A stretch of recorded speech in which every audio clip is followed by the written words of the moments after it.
আজকে যারা দেশের বাইরে বসে বসে সেনাবাহিনী এবং জনগণকে মুখোমুখি করার চেষ্টা করছে তাদের বিভ্রান্তিতে আপনারা কান দিবেন না।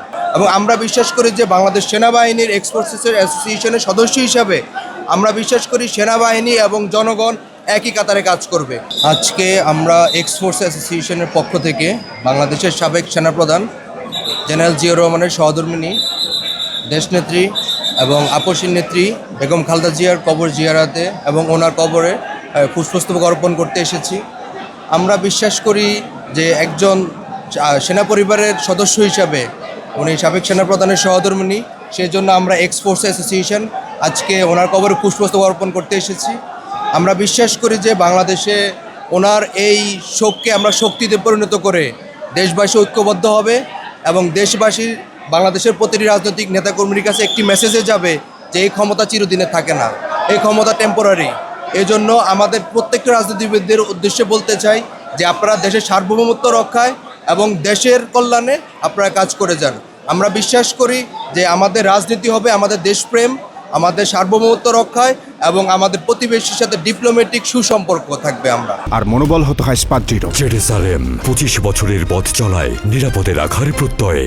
এবং আমরা বিশ্বাস করি যে বাংলাদেশ সেনাবাহিনীর এক্স ফোর্সেসের অ্যাসোসিয়েশনের সদস্য হিসাবে আমরা বিশ্বাস করি সেনাবাহিনী এবং জনগণ একই কাতারে কাজ করবে, কোনো ধরনের বিভাজন থাকবে না।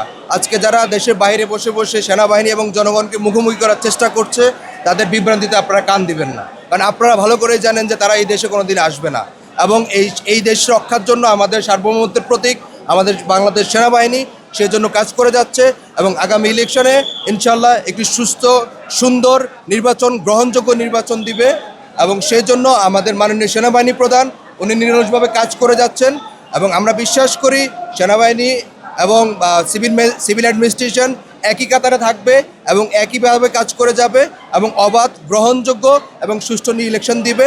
সর্বোপরি আমি দেশের আপামর জনতা সবাইকে বলবো যে আমাদের দেশনেত্রী এবং আপসীর নেত্রী সাবেক সেনাপ্রধানের সহধর্মিণী খালেদা জিয়ার জন্য আপনারা দোয়া করবেন, ওনার আত্মার মাগফিরাতের জন্য আপনারা দোয়া করবেন এবং সর্বোপরি ওনার আদর্শিত হয়ে ওনার ভালো গুণগুলো আমরা নিয়ে ইনশাল্লাহ ভবিষ্যতের রাষ্ট্রনায়করা এই দেশকে সুন্দরভাবে পরিচালনা করবে।